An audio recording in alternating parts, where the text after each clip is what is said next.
I want to say good afternoon to everybody on my timeline.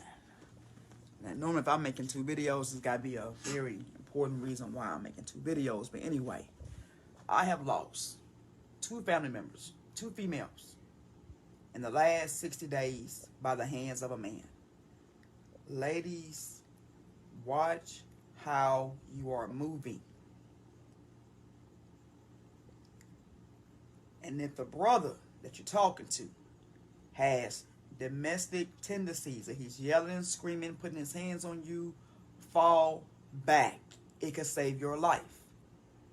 If you have moved away from a brother who has been domestic abusing you, he does not need to know where you live.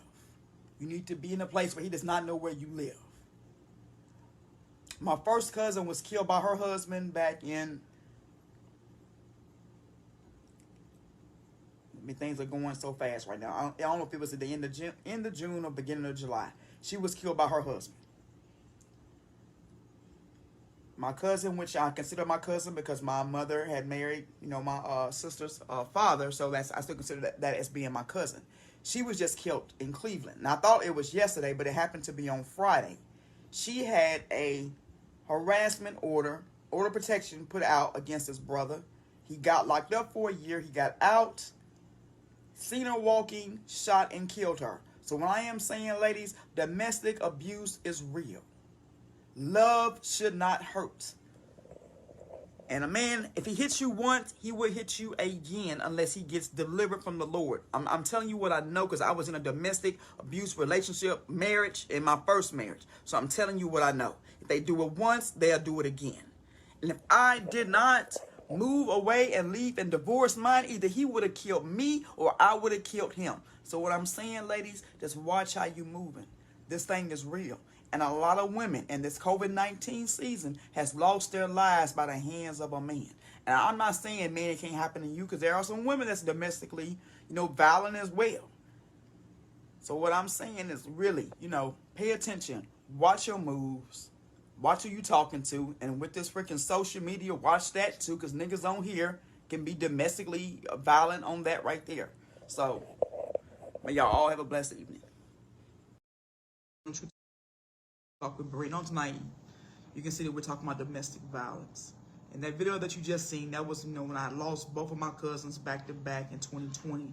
One was murdered by her husband, but there was no prior abuse in their marriage so far as the family knows. My cousin Beverly, she was murdered June of 2020. She leaves behind 3 sons, Kiwan, Damien, and TJ. My other cousin was murdered in Cleveland, Ohio. She leaves behind a son by the name of Marcus. And what happened with her, she had put a restraining order against her ex-boyfriend. He goes to jail. He comes out of jail. He manages to find her and shot her in the back of her head.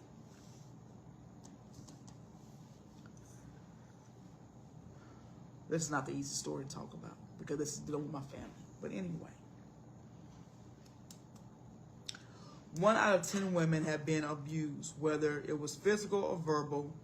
1 out of 10 women normally go back to their abuser. One, they do it because for the sake of the children, financial reasons, they feel like the person has changed. And let me tell you this, ladies, speaking from my own personal experience, because I was in an abusive marriage before myself. If he hits you once, he'll do it again. If the Lord has not delivered him, if he does not feel like he needs help, he will hit you again. I don't care how many roses he buy, how many presents he buy. If he is not delivered by the Lord of those anger management problems, he will hit you again.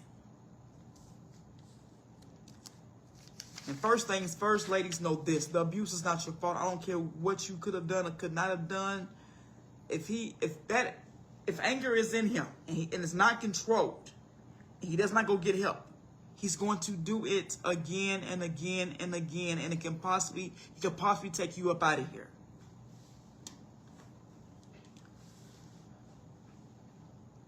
So my thing to you ladies is, if you're dealing with if you're in an abusive relationship right now,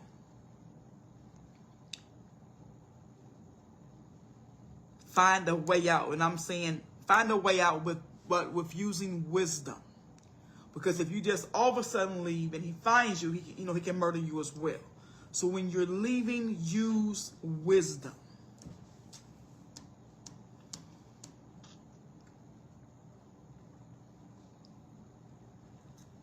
And if you're watching this video and you know of someone who is in an abusive relationship and they're trying to get out, can you please give them this number? It's 800-799-7233, and that is the National Domestic Violence Hotline number. There are shelters in place to help women who are in domestic abusive relationships. You don't have to stay in these relationships if you don't want to. And then if you are going to a family member's house, don't let your abuser know where you're going. If you're going to a shelter, don't let him know where you're going. That's how a lot of women wind up murdered as well. So far as dealing with my cousin, because the one who was murdered back in June of 2020, so far as by the name of my cousin, by the name of Beverly. Her husband knew where she was at. He knew that she was at her mother's house. That's how he was able to come to the house and murder her. If he did not know where she was at, he could not have murdered her at her mama's house. And this murder actually took place in front of not only, this murder took place in front of her mother and her sister. So like I said, this is a very hard topic because it is my family. But ladies, love yourself. Love yourself enough to walk away. Love your kids enough to walk away. If he beat you, that is not love. And thank y'all all for listening to True Talk with Bree.